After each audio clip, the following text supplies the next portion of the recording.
안녕하세요. 방종호 야고보 신부입니다.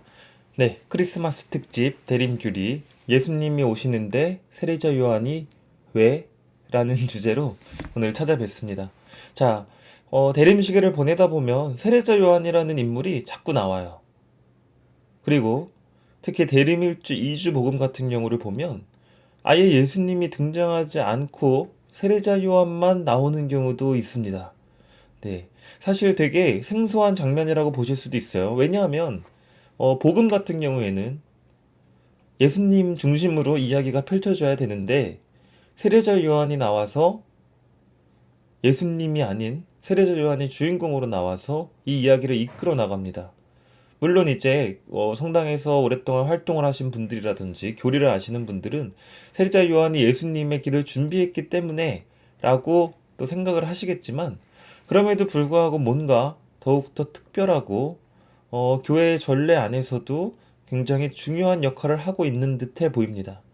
근데 사실 생각해보면 세례자 요한은 예수님이라든지 아니면 성모 마리아라든지 이런 인물들이랑은 조금 달라요. 오히려 우리 인간에게 가까운 이제 그러한 인물이기도 한데, 자, 그렇다면 오늘은 왜 자꾸 세례자 요한이 성탄을 맞이하기 전에 자꾸 복음에 등장하는가? 그리고 교회에선 세례자 요한을 어떻게 공경하고 어떻게 생각하고 있는가? 자, 이 주제를 한번 다뤄보고자 합니다.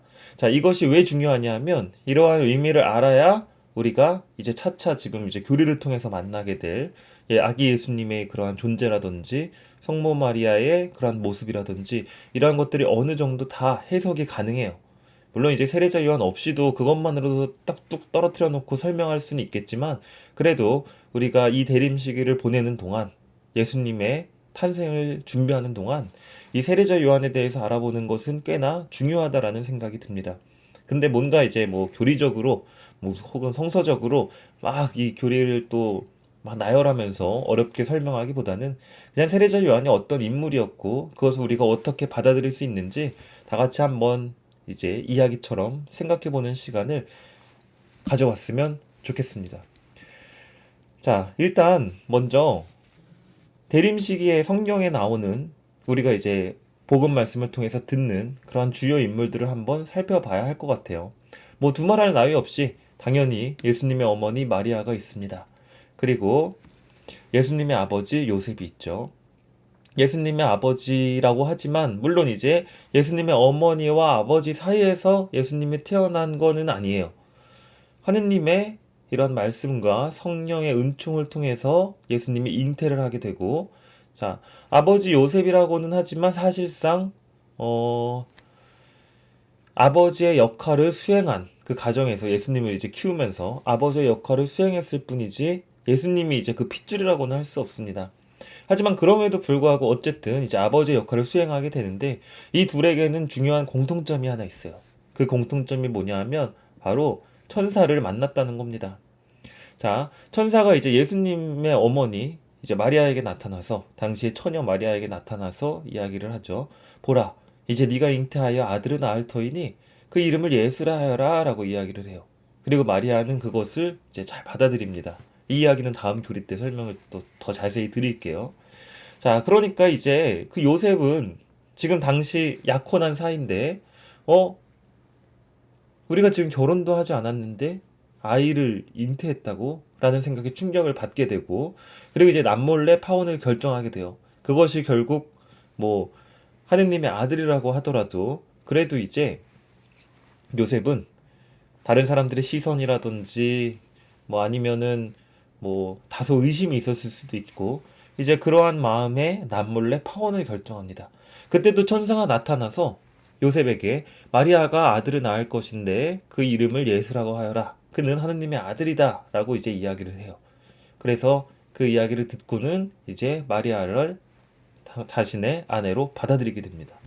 자, 그렇게 해서 성탄시기, 대림시기의 주인공, 하느님의 아들 예수님이 태어나죠. 자, 이 세 명의 공통점은 뭐냐 하면 천사를 만났거나 아니면 뭐 두말할 나위 없이 하느님의 아들이거나 자, 이러한 이제 공통점이 있습니다. 하늘나라, 하느님이 계신 하늘나라와 만약에 지금 이제 우리가 살고 있는 이 세상을 땅으로 비유하자면 공간적으로 그렇게 생각을 하자면 이들은 사실상 이제 천사를 직접 만났다라는 의미에서 혹은 성령을 통해서 잉태했다라는 의미에서 하늘에 가깝다고 보시면 돼요. 네, 무슨 말씀인지 알겠죠? 자, 그런데 이제 대림 속 인물들 중 오늘의 주인공인 예수님의 먼 친척 세례자 요한이 있습니다. 자, 일단 세례자 요한의 어머니가 엘리사벳인데 한 번쯤 들어보셨을 만한 이름이죠.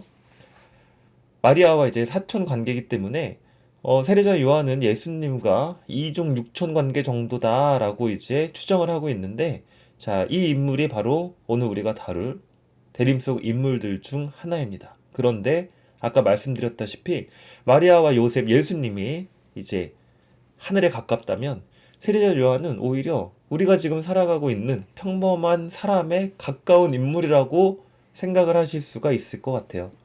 자, 이거를 좀 자세히 설명드리기 위해서 먼저 전례 안에서의 세례자 요한의 위치를 말씀을 드릴게요. 다소 독특합니다. 일단 세례자 요한의 축일은 탄생 대축일이라고 해서 6월 24일로 기념하는데 이게 굉장히 특별한 거예요. 왜냐하면 보통 성인들 같은 경우에는 돌아가신 날 혹은 순교하신 날을 이제 축일로 지냅니다. 그런데 마리아와 예수님을 제외하고는 성인 중 유일하게 탄생일을 축일로 지내요. 자, 이것만 봐도 굉장히 전례 안에서 혹은 교회 안에서 세례자 요한은 특별한 위치를 차지하고 있다. 다른 성인들보다도 더, 혹은 다른 구약의 예언자들보다도 더 중요한 인물로서 교회가 생각하고 있다는 것을 우리가 알 수 있어요. 자, 일단 대림 1주부터 12월 16일까지 대림 전례, 대림 복음의 중요 인물이기도 하고요. 천사의 예고로 태어나기는 했습니다. 근데 본인은 천사를 만난 적이 없어요. 이게 무슨 말이냐 하면 그 엘리사벳 있죠?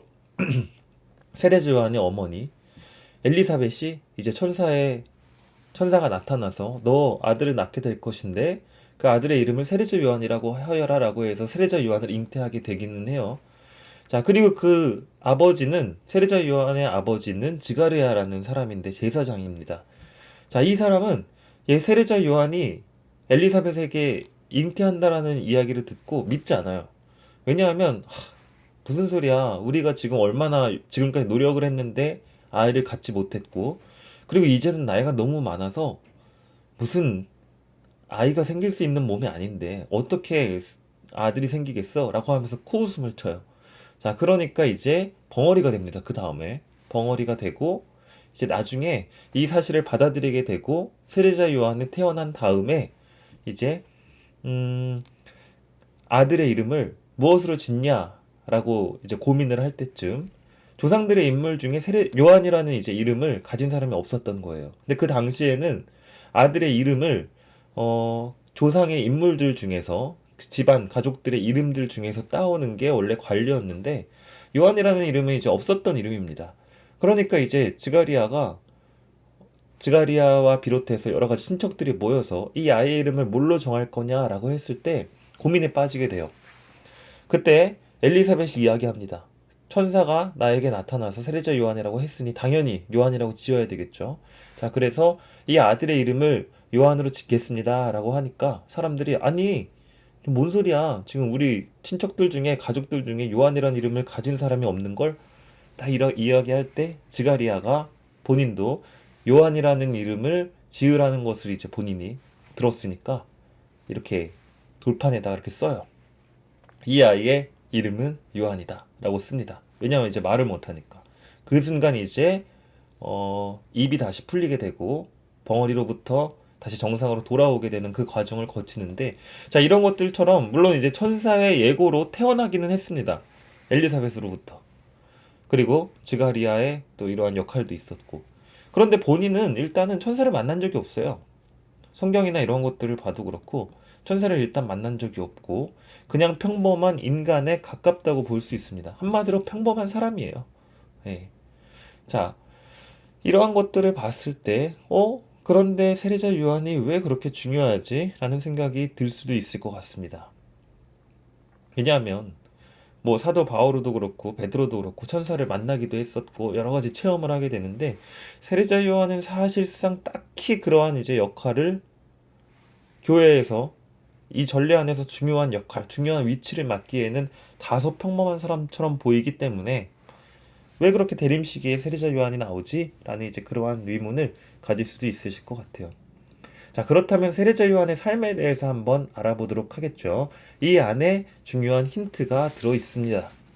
일단 세례자 요한은 사제 즈카레아와 마리아의 친척 엘리사벳의 아들이라고 이제 말씀을 드렸는데, 자, 사제라고 한다면, 이때 당시에 사제라고 한다면 어느 정도 이제 그 유대 민족들 사이에서 중요한 역할을 당연히 수행하고 있었고, 물질적으로 나름대로 풍요로운 삶을 살았다라고 볼 수 있어요. 그런 이제 환경에서 태어났다라고 볼 수 있어요. 자, 그런데 요한은 상대적으로 부유한 환경에서 태어났으리라 추정이 됨에도 불구하고 27년경까지 사막에서 은수자 생활을 합니다. 네, 사막에서 은수자 생활을 해요. 벌꿀을 먹고 이제 낙타 옷을 두르고 그렇게 생활을 했다고 전해져요. 자, 이게 무엇을 의미하냐면 세속에서 떨어져서 본인의 부유한 환경을 포기하고 굉장히 가난하고 하느님을 따르는 삶을, 마치 이제 우리 수녀님들이라든지 수사님들이라든지 사제들이 어떠한 특별한 삶을 선택해서 우리가 결혼을 하지 않고 이제 지내는 것처럼 사막에서 은수자 생활을 합니다. 사실상 고행을 하면서 굉장히 그 수도자, 은수자라고 한다면 사실상 세상으로부터 완전히 떨어져서 고행을 했다라고 생각을 하시면 될 것 같아요. 자, 그러한 생활을 했다고 봤을 때 굉장히 하느님에 대한 특별한 믿음과 신심과 이제 그러한 열망이 있었다라는 것을 우리는 알 수 있습니다. 자, 그리고 30살이 되었을 때 요르단 강가에 이제 세례자 요한이 가서 하늘나라가 가까이 왔다고 선포하기 시작해요. 그러니까 세례자 요한은 이제 알고 있었던 거예요. 예수님이 이제 공생활을 시작하게 될 것이라는 것을 이미 예견하고 있었고, 자, 그래서 이제 사람들에게 하늘나라가 가까이 왔다고 선포를 하면서 세례를 주게 됩니다. 자, 이 세례는 근데 성령을 통해서 주어지는 세례가 아니에요. 그것은 이제 예수님 이후로부터 주어지는 거고, 사람들에게 회개하라 라고 이야기를 함으로써 몸을 깨끗이 씻는 의미에서의 그 형식적인 세례를 줬다라고 할 수 있을 것 같습니다. 자, 그리고 이제 자신의 제자들과 함께 은수자 생활을 지속하게 됩니다. 자, 이때 그 예수님이 요르단 강가에서 하늘나라가 가까이 왔다고 이제 선포를 하잖아요. 세례자 요한이. 이때 예수님이 나타나셔서 예수님이 이제 세례자 요한에게 와서 이 요르단 강에서 세례를 받기 위해 예수님이 찾아갑니다. 세례자 요한을. 그리고 이제 그때 처음으로 예수님과 만나게 돼요. 뭐 이종 육촌 관계였다고 하는데 특별한 만남이 그 전에 있었다고 기록되어 있지는 않습니다. 자, 엘리사벳과 마리아가 생각보다 가까운 사이였던 것 같고 그 둘이 이제 요한과 예수님을 잉태한 상태에서 만나기는 하지만 그래도 요한과 예수님이 따로 어린 시절, 유년 시절을 함께 보냈다거나 만났다라는 기록은 돼 있지는 않아요.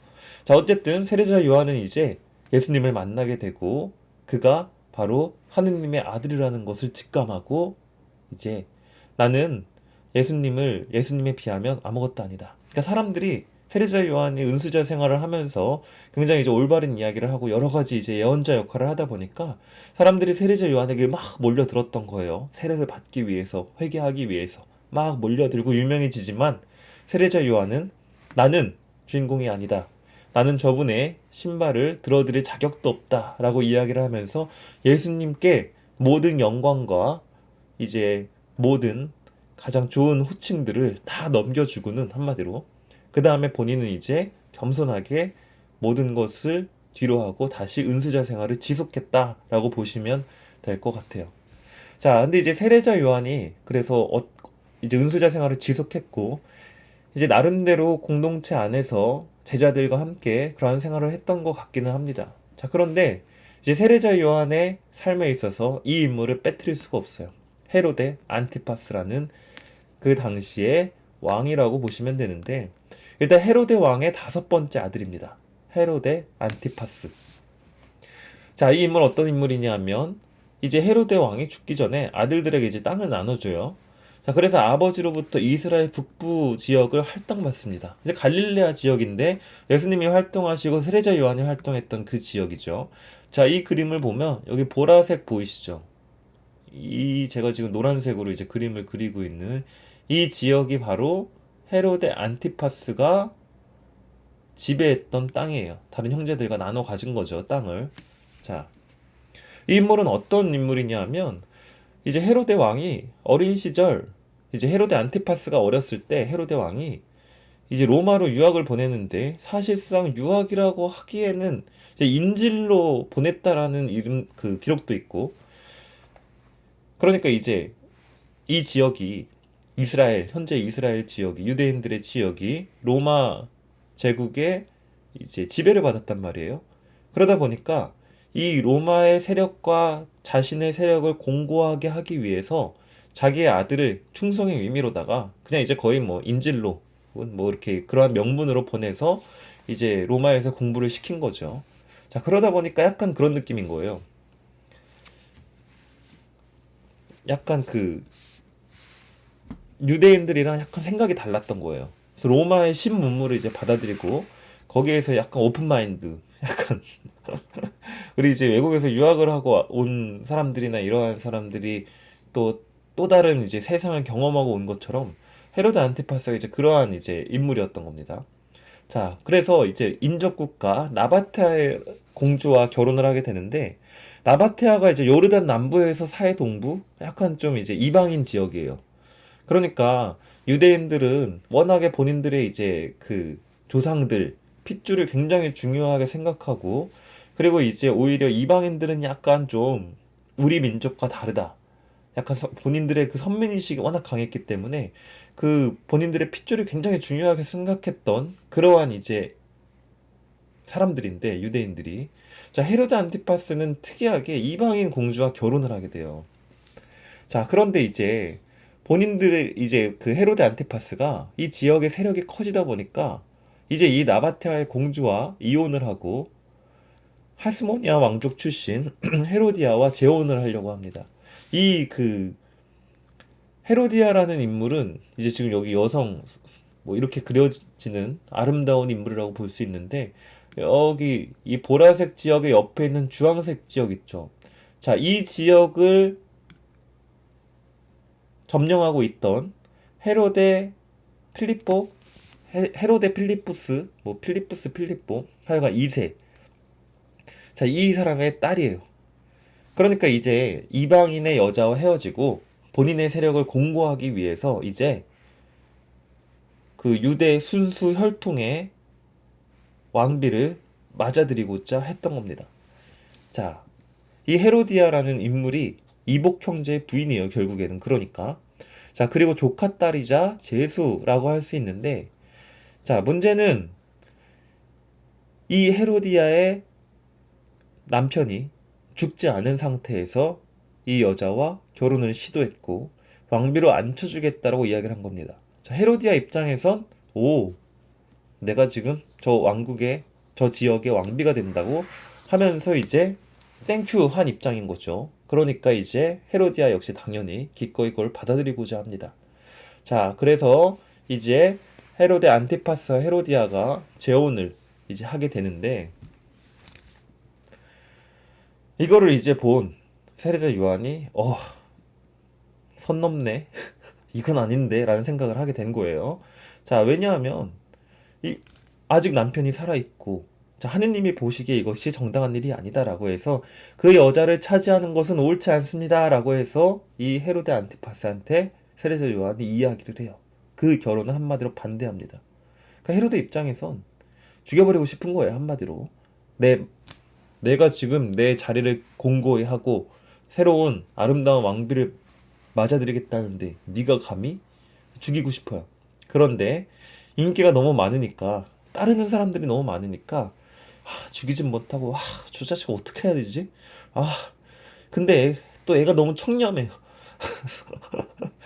막 은수자 생활하면서 너무 청렴하고 막 하느님과 굉장히 이제 막 영적인 것 같고 가까운 사람인 것 같고 그러니까 헤로드 안티파스는 저 어떡하지? 라고 하면서 골칫거리를 이제 안고 있었던 겁니다.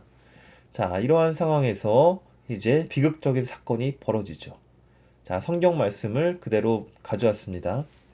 헤로데는 요한을 죽이려고 했으나 군중이 두려웠다.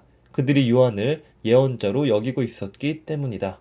자, 여기서 예언자라는 말은 또 왜 중요하냐 하면 구약 시대부터 유대인들은 본인들의 왕국을 세워줄, 그리고 본인들을 로마의 압제에서 벗어나게 해줄, 다른 민족의 압제에서 벗어나게 해줄 그러한 예언자를 기다리고 있었어요. 그 예언자가, 그리고 이제 메시아를 기다리고 있었고, 그 메시아가 예수님으로 이제 나중에 나오는 건데, 분명히 메시아와 예언자가 올 것이라는 것이 구약에 기록되어 있고, 그것을 기다리고 있는 상황이었습니다. 군중들은. 자, 그러한 상황에서 그 예언자가 이제 그 엘리야의 모습으로 온다거나, 구약의 중요한 예언자들이 있거든요. 이러한 인물들로 이제 온다. 이러한 이제 막 설왕설래하는데, 세례자 요한이 워낙 탁월하고 리더십이 있고 영적으로 깨어 있고 은수자 역할을 하다 보니까 이제 세례자 요한을 그 예언자라고 받아들였던 거예요. 그리고 혹은 세례자 요한이 메시아라는 소문도 있었습니다. 그러니까 이제 군중은 세례자 요한, 야, 이 사람이 정말 이제 우리를 구원해 줄 사람이야. 그럴 수도 있어라고 하면서 막 사람들이 몰려드니까 헤로데는 세례자 요한을 죽여버리고 싶은데 죽일 수가 없는 거예요. 눈치가 보이니까. 군중들이 또 들고 일어나면 어떡해요. 내 세력을 지금 막 잡아가고 세력을 늘려가고 있는 판국에 군중들의 반감을 사면 안 되잖아요. 자, 그러한 와중에 이제 헤로데가 생일을 맞이했습니다. 그때 헤로디아의 딸, 이제 살로메라고 외경에 기록되어 있는데, 헤로디아의 딸이 손님들 앞에서 춤을 추어 그를 즐겁게 해줍니다. 그래서 헤로데는 그 소녀에게 무엇이든 청하는 대로 주겠다고 맹세하며 약속을 하게 됩니다. 그러니까 이 소녀가 아직 어리니까 엄마한테 간 거예요. 헤로디아한테 간 거예요. 이제 재혼한 여자죠. 왕비한테. 가가지고, 엄마, 헤로데 왕이 나한테 무엇이든 청하는 대로 내가 청하면 무엇이든 해준대. 어떻게 할까? 라고 했을 때 이 엄마가, 헤로디아가 이야기하는 거예요. 야, 세례자 요한의 머리를 쟁반에 담아서 가져다 주십시오. 라고 이야기를 해. 자, 그러니까 이제 살로메가, 헤로디아의 딸이 이렇게 이야기를 한 겁니다. 자, 헤로데는 괴롭기는 했겠죠. 왜냐하면 군중들의 반응도 두렵고, 그래도 저 사람 청렴한 사람인데 라는 이제 일말의 그러한 생각은 있었던 것 같아요. 그런데 손님들 앞에서 맹세까지 했으니, 자, 그렇게 해주라고 명령을 하게 되고, 당시에 감옥에 갇혀있던 요한의 목을 베게 합니다. 자, 그리고 그 머리를 쟁반에 담아다가 소녀에게 주게 하자, 이 소녀, 딸은 그것을 자기 어머니 헤로디아에게 갖다 줍니다. 자, 요한의 제자들은 가서 그의 죽음을 거두어 장사를 지내고 예수님께 가서 알렸다라고 하는 것이 세례자 요한의 마지막 모습이다라고 할 수 있을 것 같아요. 마테오복음 14장 3절에서 12절의 이야기입니다. 자, 그래서 이 그림을 보면 이러한 이제 그림들 한 번쯤 보신 것 같아요. 요 뒤에 있는 배경에서도 여기 이제 세례자 요한의 목이 있고, 또 이제 이 지금 왼쪽에 있는 이 그림도 이제 살로메에게 세례자 요한의 머리를 갖다 주는 은쟁반의 그러한 그림이라고 할 수 있습니다. 자, 그래서 세례자 요한의 삶을 보면 분명히 자신을 낮추고 굉장히 겸손했던 인물입니다. 그리고 그가 확실히 인지하고 있었던 건 뭐냐 하면, 나는 예수님의 길을 준비하러 온 사람이다. 메시아의 길을 준비한 사람이다. 나는 저 사람에 비하면 나는 아무것도 아니다. 저 사람의 신발끈을 묶어드릴 자격도, 신발을 들어드릴 자격도 없다. 라고 이야기함으로써 예수님의 길을 철저하게 준비한 사람입니다. 세례자 요한이. 그래서 사람들에게 이제 새로운 때가 다가오니, 새로운 메시아가 오니 너희들 회개하고 준비하여라 라고 함으로써 사람들을 싹 준비시켜요. 그 당시에 유대인들, 그리고 본인을 따라왔던 많은 사람들에게 나는 아무것도 아니고 너희는 저 사람에게 집중해라 라고 하면서 예수 그리스도의 공생활을 시작하는데 모든 것을 준비한 인물입니다. 비록 평범한 사람에 가까웠다고 하더라도 여러 가지 이제 영적인 교감이라든지 하느님으로부터 받았던 은사가 있겠죠. 그런 것들을 통해서 탁월한 능력을 가지고 사람들을 휘어잡을 수 있었는데, 그 와중에 굉장히 예수님에 비하면 나는 아무것도 아닙니다 라고 하면서 굉장히 자신을 낮추고 겸손한 모습을 보인 게 세례자 요한이에요. 자, 예수님의 길을 그렇게 해서 앞서 준비하고 예수님께 세례를 드리기도 했고, 자, 앞서 말씀드렸듯이 풍요로움을 멀리하고 고난과 기도를 수행하면서 하느님을 진심으로 사랑했던 인물입니다. 자, 그리고 불의에 굴하지 않고 진리를 선포했던 세례자 요한이라고도 말씀드릴 수 있겠고요. 마지막으로 하느님을 진심으로 사랑하고 예수님을 존경했던 그러나 평범한 인물이다라고 말씀드릴 수 있을 것 같습니다. 자, 이런 걸 보면 여러분, 저는 그러한 생각이 들어요. 저 역시 이제 평범한 사람이고 여러분들 역시 평범한 사람이고 어쨌든 우리가 모두가 다 사실상 뭐 천사를 직접 만났다거나 물론 우리가 나름대로 기도를 통해서 하나님을 만나게 되고 여러 가지 부르심이라든지 그분의 뜻을 이제 우리가 따라서 살게 되는데, 자, 그런 면으로 봤을 때 제가 생각하기에는 세례자 요한과 우리의 삶이 크게 또 다를 게 없지 않나라는 생각이 들어요. 그런데 예수님 앞에서, 하느님 앞에서 자신을 낮추고 겸손하기란 사실 어려운 것 같습니다. 그 우리도 그런 거 있잖아요. 예수님, 우리 딸, 뭐 우리 아들, 뭐 대학 잘 가게 해주세요. 막 이렇게 막 기도를 하잖아요. 막 제가 좀 어떻게든 뭐든지 할게요. 막 예수님 막 이렇게 기도를 하다가 내 아들이 막 대학을 합격해요. 좋은 대학을 합격한다고 하면, 아, 내 아들이 공부 잘해서 그래. 어느 순간 기도를 하다가 그 기도가 이루어지면 마치 그게 나의 공적이 되고, 하느님의 도움은 물론 이제 우리가 그 순간만큼은 하느님 감사합니다 하지만 어느 순간 시간이 지나면 그거를 잊어버리고 마치 나의 힘으로 된 것처럼, 혹은 내 뭐 자식의 힘으로 된 것처럼 그렇게 교만하게 되는 경우가 생각보다 많이 있는 것 같아요. 자, 그런데 세례자 요한은 그렇지 않았다라는 것, 그리고 예수님을 진심으로 존경하고 사랑하고 그러한 은혜를 기억하고 있었다라는 것을 우리가 잘 기억할 필요가 있습니다. 자, 그리고 예수님의 길을 앞서 준비한다. 그러니까 우리가 이제 살아가는 데 있어서 우리의 신앙을 통해서 어떻게 보면은 예수님의 모습을 다른 사람에게 드러내고 사랑을 실천하는 역할을 해야 되는데, 자, 그러한 길 역시 세례자 요한은 충실히 준비했다. 그리고 우리 역시 그러해야 할 필요가 있다라고 생각하시면 될 것 같습니다. 자, 풍요로움을 멀리 한다라는 것. 물론 이제 우리가 이 세속안에서 살기 때문에 여러분들 뭐 가정 안에서 자녀들 교육도 시켜야 되고 뭐 회사 생활도 해야 되고 뭐 우리 삶에서 필요한 여러 가지 뭐 재물이라든지 이러한 것들은, 그리고 일정한 소득이라든지 이런 건 중요하죠. 필요해요. 그것이 나쁘다라는 건 아닙니다. 하지만 그러한 와중에서도 너무 욕심을 내지 않고 기도를 잘하고 또 잘 받아들이면서 하느님을 사랑한다라는 것. 자, 그렇게 된다면 우리도 세례자 요한과 같은 삶을 살 수 있지 않을까라는 희망을 한 번쯤 가져보게 되는 거예요. 불의에 굴하지 않고 진리를 선포한 그러한 모습 역시 마찬가지죠. 자, 이렇게 잘 살았을 때 예수님께서는 어떠한 이야기를 하시냐 하면 세자 요한에 대해서 이야기를 합니다. 너희 무엇을 구경하러 광야에 나갔었냐? 그 광야에 세례자 요한이 있어서 만나러 갔잖아. 자, 거기에는 고운 옷을 입은 사람이 있지도 않았고 화려한 옷을 입고 호화롭게 사는 사람이 거기에 있지도 않았어. 거기에 있는 건 가난하게 혹은 하느님을 사랑하는 세례자 요한이었지. 오히려 너희가 부러워하는 화려한 옷, 호화롭게 사는 사람들은 왕궁에 있지 거기엔 없었어. 자, 그는 예언자였는데 나의 길을 닦아놓은 사람이야. 자, 그리고 내가 너에게 말하기를 여자에게서 태어난 이들 가운데 요한보다 더 큰 인물은 없다 라고 이야기를 합니다. 자, 그리고 덧붙이는 말씀이 중요한데, 그러나 하느님의 나라에서는 가장 작은이라도 그보다 더 크다 라고 이야기를 하세요. 한마디로 우리가 이제 세례자 요한과 같은 삶을 살아서 혹은 이 세상에서 뭐 꼭 세례자 요한과 비교하기보다도 잘 신앙을 가지고 열심히 살았을 때 하늘나라에 가게 된다면 분명 그 하늘나라에서는 요한보다도 더 큰 인물이 될 수 있다. 한마디로 세례자 요한만큼이나 우리가 하늘나라에서는 하느님과 함께 행복하게 지낼 수 있다라고 말씀을 하고 계시는 거예요. 결국에는 우리에게 희망을 주시는 말씀입니다.